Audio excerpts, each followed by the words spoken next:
Alright, this is part 3, and in this part I'm going to show you how to use and create brushes, which can come in really handy when doing a lot of detail and patterns and stuff. I use brushes in the fit with the lace stockings and the feathers on the shoes. That was all done with brushes. I also used brushes, and this out here, this flower detail was all done with a brush, so I'm going to show you how that was done. Say I wanted to add lace trim or lace stockings to this outfit, this not very cute red outfit, but I went online and I found this lace brush. You can find already made brushes for Paint Shop Pro online, but I think it's easier to just make your own. This I found just on Google. You want the image to be less than 500 pixels. You can always resize it if you have to. And you want it to be black and white with high contrast, because the black is going to become the brush and the white is going to become transparent. And I'll show you how this works. Go to File and Export Custom Brush, and it's going to ask you to save it, and you can choose whatever name you want. I already saved it, so I'm instead of OK, I'm going to click Cancel, and I'm going to go to my airbrush tool, which is here, and all of your brushes are going to be saved here in this drop down menu. So you find the brush you just created, and it's going to be large, usually large for that, so you can resize it, and you can also change the rotation of the brush so that it kind of sits on the body properly, just like that. And you can change the opacity, but also if you click down harder, it makes it darker and darker. And you can use this to kind of make trim and all of that.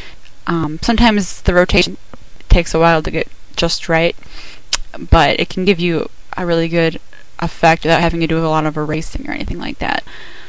The flowers that I made are here.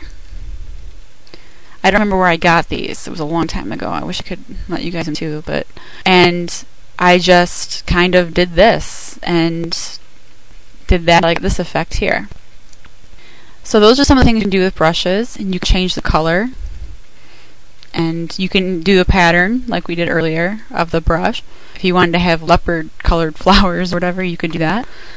Another thing that I like using brushes for is making templates. Now, before I show you how to make the outfit with a pen tool, but if you're making a lot of outfits and you don't want to have to keep doing that over and over again, make a simple outfit with the pen tool and save it as a brush, which is what I did here. I made a brush of a simple black dress. Well, it doesn't have to be black. It can be any color that I want. It could be pink. And then that way I can just build off of it. I also did this with legs so that I could make stockings, and I'll show you how I did that.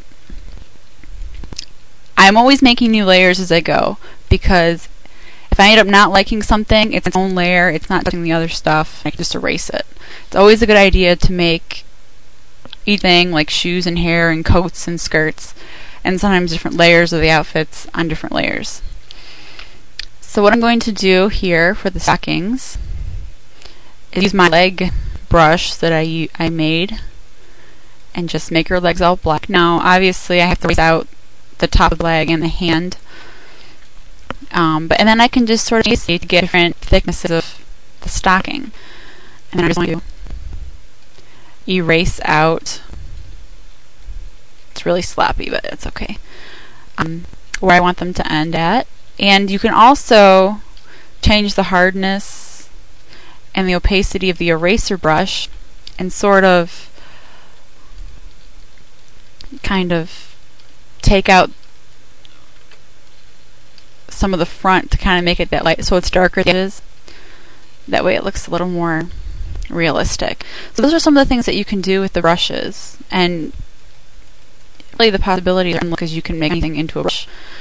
Another important thing that I do with a brush is make my signature, so that if you want to show your designs on the website and the forums and you don't want anyone to take them, you can either just write it in the text tool, or you could make a brush of your signature, and that way no one can take your design. Hopefully that doesn't happen, but who knows, it might. So that way, make sure that people can still see it, but that it's hidden. And you want to do this on a new layer and save it as a different PNG file. Always have a PSP version of your drawing, because if you want, go back and change it like I said earlier. You don't want to be screwed over with having an image that's flattened. So I've saved this, and I'm going to go in and save PNG so that I can turn it into the contest, because they have to be PNG images. And I'll call it pink dress. You have to have one version of it on the body, and you're going to flatten it. You don't have to flatten it. Sometimes it flattens it by itself. And then you want to have one version with it not on the body. So I'm going to find my layer that has the body and delete it. And then save it again as pink dress, say number 2. And I'm going to turn in both those into the contest. Alright, I think that's it. If you guys have any questions, post them in the forum, and hopefully I can answer them. Alright.